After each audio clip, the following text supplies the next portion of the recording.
アンジェラ先生、お疲れ様です。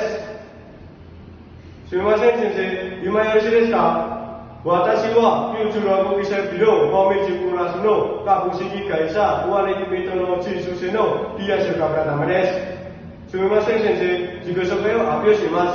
よろしくお願いします。はじめまして。私の名前はピアス・ヨカブラダマと申します。ピアスと呼ばれています。19歳です。中部茶碗のプラテンから来ました。趣味はバドミントンすることです。会社の名前は株式会社オアレティメントです。会社の住所は鹿児島県鹿児島市上福本町です。職所は牛丼職人所総理加工中です。これからおしゃべりになります。どうぞよろしくお願いいたします。すみません先生、自己紹介を発表しました。どうもありがとうございます。失礼します。